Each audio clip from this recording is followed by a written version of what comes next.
Hello and welcome to another episode of the Waypoint podcast, where we go over the weekly Torah portion and talk about a nugget of insight, see where the Torah is leading us today. So, this Torah portion is Vayigash for this week, and we pick up right in the middle of a scene here. This Torah portion is really just a continuation of the last one, and it's a little awkward that we kind of stop halfway, but we're picking up right in the middle of this scene where the brothers are standing before Joseph, and Benjamin has been thoroughly framed and offered to be a slave, basically being demanded to be. So this is the test. Now, this is when Yehuda steps forward and he pleads for Benjamin.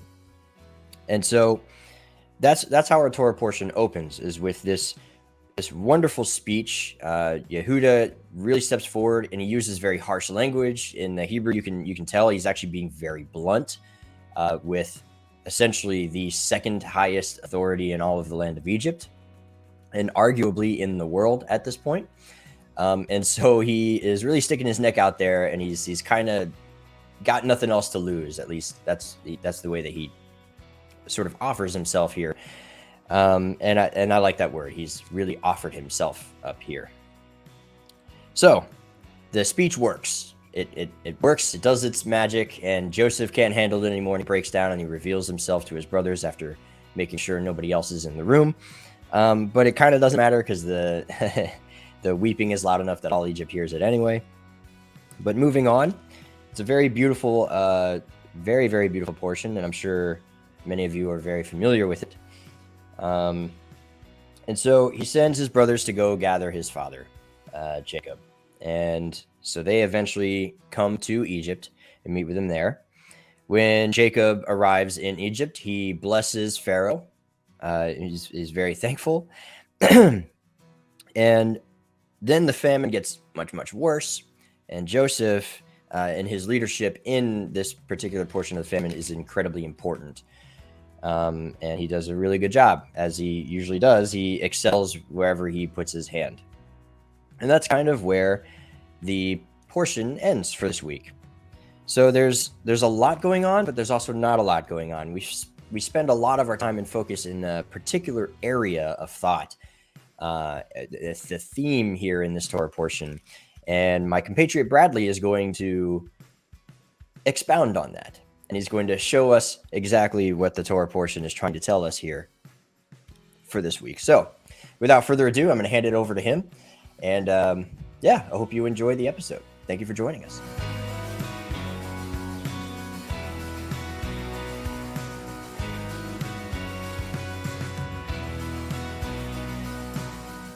Hello, and allow me to personally welcome you to another edition of the Waypoint podcast. Parsha Vayigash. This is probably one of my favorites as we're heading towards the end of Genesis. And there's a lot that happens. Seamus just told us we kind of picked up in the middle of a conversation. And it reads a little awkward, but I think I can uncover a few reasons, or at least one, why we pick up right in the middle of this conversation. And it has to do with an underlying theme that we see in multiple characters and multiple figures within this conversation and outside of it, elsewhere in the Parsha. To begin with and kind of set the stage, we get this bit of Judah rehashing what has happened since the last time they saw Joseph. And, he explains that Joseph insisted on seeing Benjamin. And they explain the difficulties that this would bring, because specifically they said that Jacob, their father, his soul is tied to the soul of Benjamin. And that even the chance of losing him at this point would send Jacob to an early grave. Now, this one of the first questions that hits me reading this is we constantly read this story as though the production of Benjamin, whether the producing of Benjamin, was some kind of test for his brothers. But and while that may be true, Rabbi Foreman actually has a whole video where he explains that he's not even sure if Jacob is alive at this point, and he doesn't know that his brothers won't do the same thing to Benjamin, and so he thinks that he's rescuing his little brother, as a big brother's duty would be, and that's one perspective, and it's a beautiful lesson that he teaches. But Rabbi Foreman also explains some alternatives here.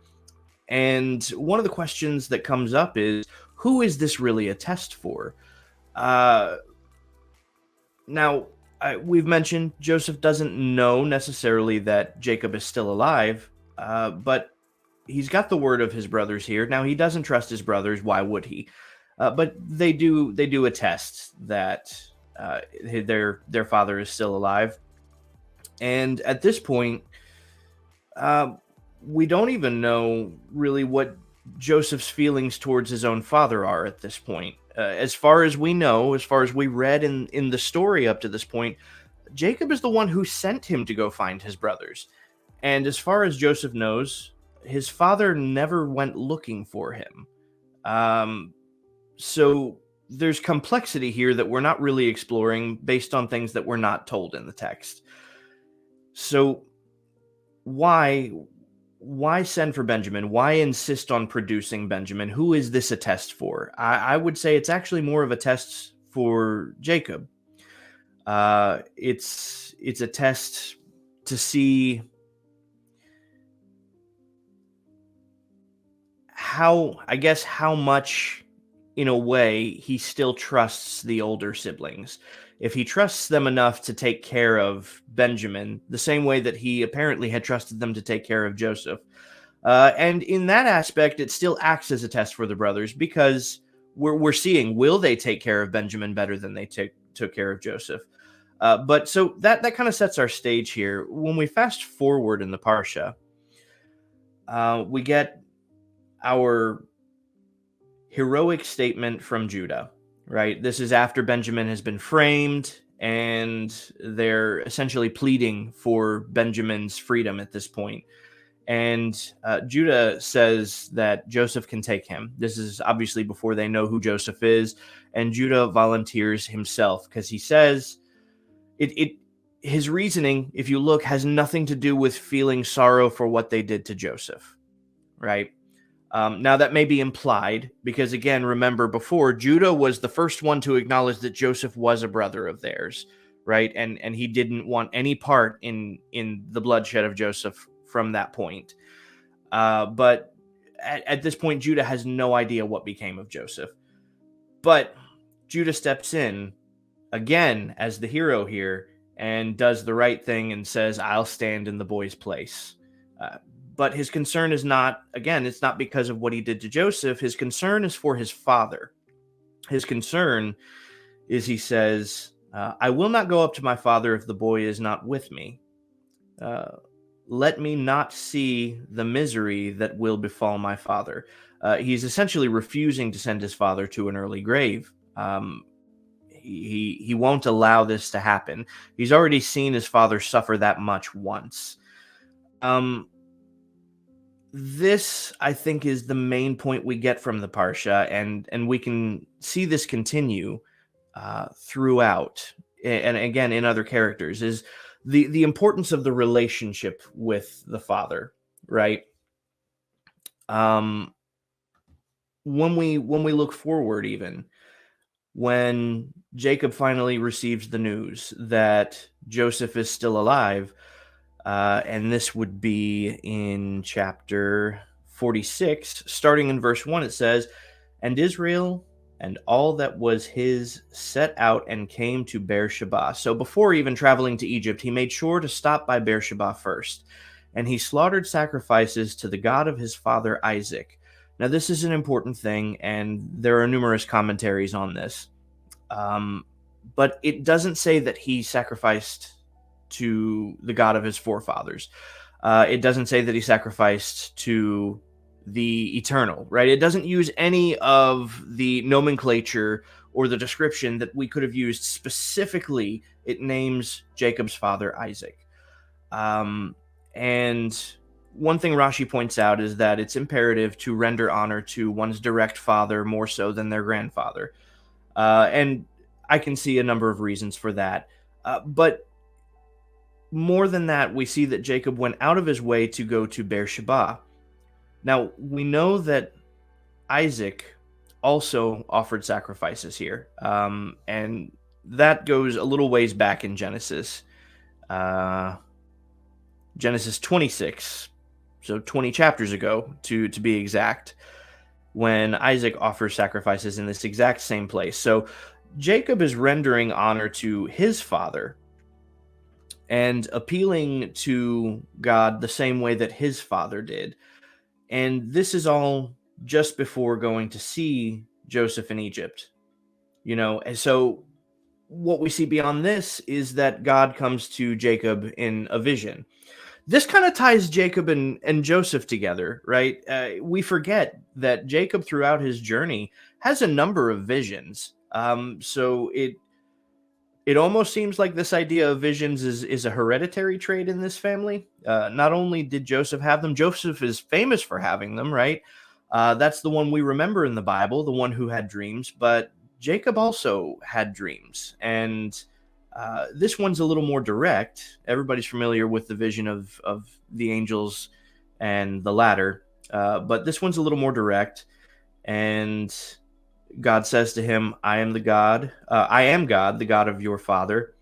Do not be afraid of going down to Egypt, for there I will make you into a great nation. Now, this was confusing for me at first, right? Jacob is obviously very excited, very happy at the realization that his son Joseph is still alive.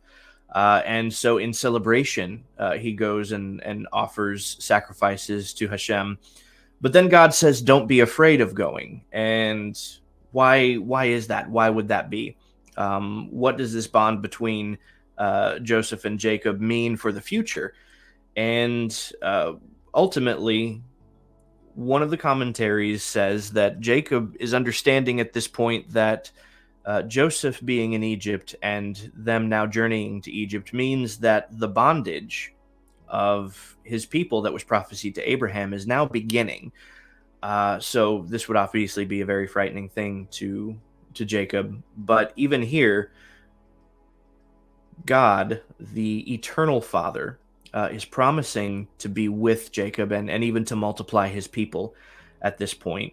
And so the theme that we see throughout this parsha really is being concerned with the will of the Father, being concerned with honoring the Father. This is the only way that we can be absolutely sure that everything is going to be okay.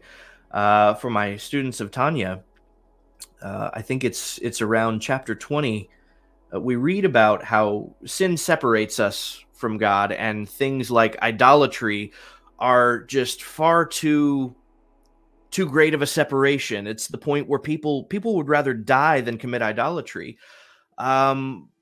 So Tanya essentially asked the question, how much easier should it be to just say no to doing these little things that we give ourselves allowances for throughout the week? And the reason is because in our folly, we don't really consider the implication of our relationship with our Father in retrospect to those things. And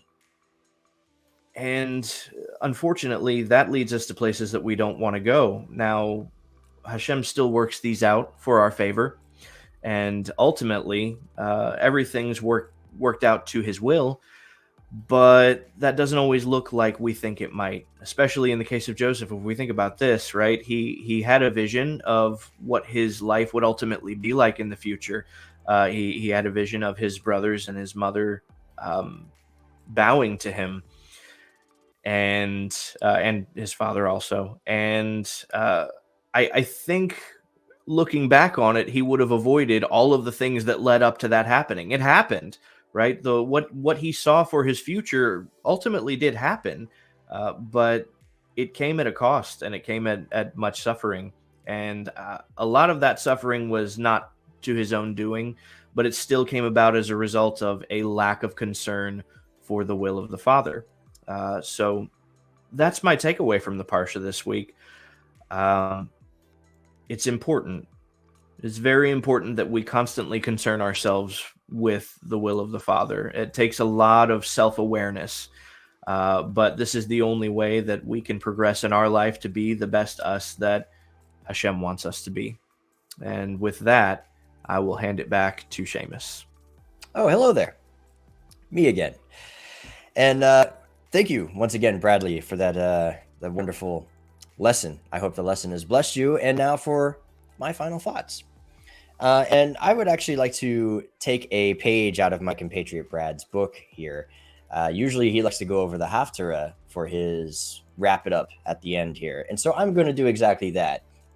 And part of it is because this week's Haftarah is one of my favorites. This is Ezekiel chapter 37, verses 15 through 28. And some of you may or may not be familiar with this, but this is the joining together of the two sticks.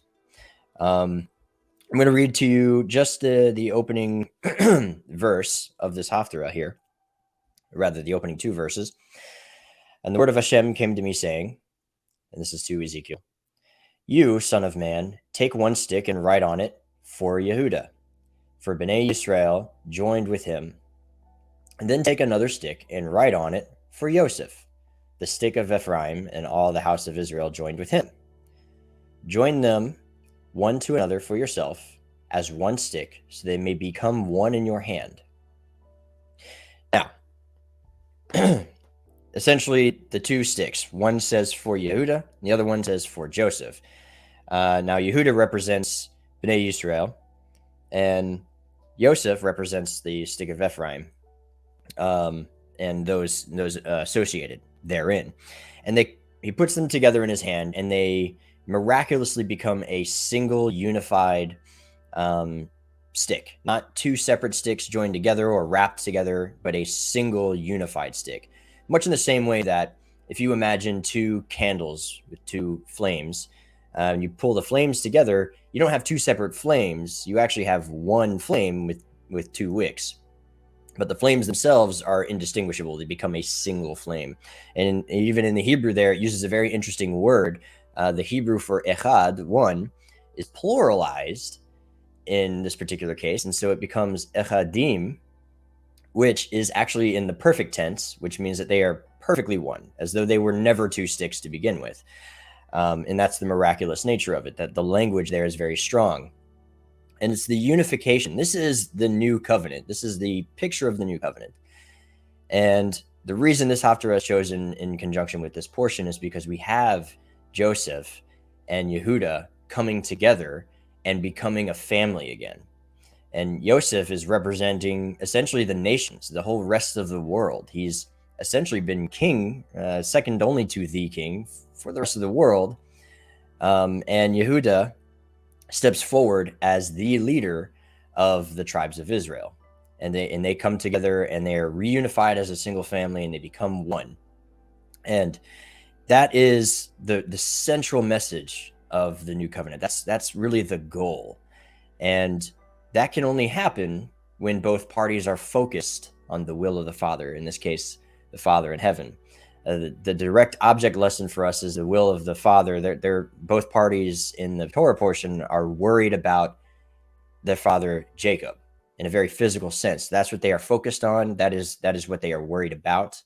And because of that unification in their wills, in their worry for what really matters here, they are able to come together. And so that's what we have to look forward to in the hope of the Messianic era, the unification of all things with Mashiach ben David being the leader. And so Messiah ben Yosef is a picture of this from the story of Joseph and how he is a part of this story. So I know it might seem like a couple of different concepts there going on. I recommend watching our Two Messiahs video if you haven't seen that yet, to kind of help get an idea of what we mean by some of these phrases for some of you who may not know. But all that to say, that is the future hope. That is the prototype of what we are looking forward to. And that is a picture of the new covenant. And yeah, so this is a very important portion, and this is a very important Haftarah portion as well. And it's one of my favorites. So I hope this whole lesson has been a massive blessing.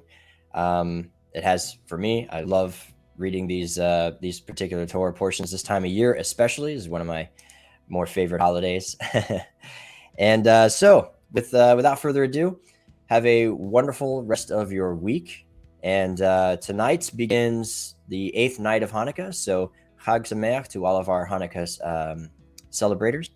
We hope to see you next week, and Shalom. Special thanks to this month's Patreon supporters.